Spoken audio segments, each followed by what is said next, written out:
2024 के लोकसभा चुनाव में कंगना रनावत और हेमा मालिनी की जीत ने साबित कर दिया कि महिलाएं किसी भी फील्ड में अपनी दमदार दावेदारी को न सिर्फ काबिज तौर पर जीत सकती हैं बल्कि अपनी एम्पावरमेंट को भी अलग तरीके से पेश करती हैं।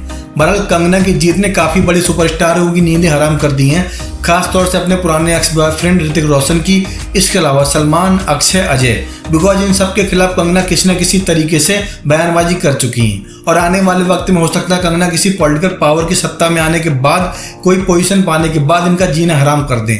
बहरहाल कंगना का रिवेंज मोड तो समय के आने के बाद मालूम पड़ेगा, बट एक बात तय है, उन्होंने अपनी बातों में, अपने काम से, अपनी पावर से, अपने इलेक्शन कैंपेन से साबित कर दिया कि सुपरस्टार भी उनके आगे चीनी कम साबित होते हैं।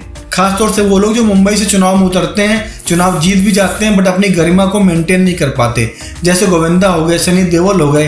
ये लोग चुनावी मैदान में उतरे भी हैं, जीते भी हैं बट बहुत सारी फजीयत करवा ली। जबकि कंगना ने आते ही मंडी लोकसभा चुनाव सीट से न सिर्फ अपनी दावेदारी को मजबूत किया बल्कि मुंबई फिल्मों से संन्यास लेने की बात करके पब्लिक की सेवा करने का संकल्प भी लिया है। हालांकि कंगना कुछ फिल्मों में काम करेंगी जो कि उनकी ऑलरेडी पोस्ट प्रोडक्शन की स्टेज पर हैं, पर उसके बाद वो पब्लिक की सेवा करेंगे, ऐसा उनका दावा है। जबकि सनी देओल भी बीजेपी से चुनाव लड़े थे गुरदासपुर सीट से और चुनाव जीतने के बाद अपने क्षेत्र में कहीं वापस नहीं गए।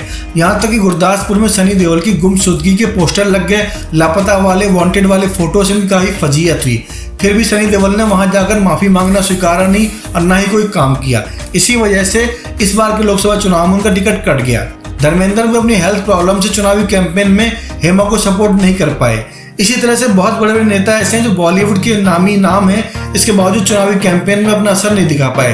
खासतौर से गोविंदा ने चुनावी प्रचार में अपनी कमान संभाली, न उनको कहीं का टिकट मिला, न ही कोई दावेदारी उनकी चुनाव में आती है। इसी तरह निरहुआ जो कि आजमगढ़ से चुनाव लड़ रहे थे और बहुत ज्यादा जीत के दावे कर रहे थे, वो भी चुनावी मैदान हार चुके हैं।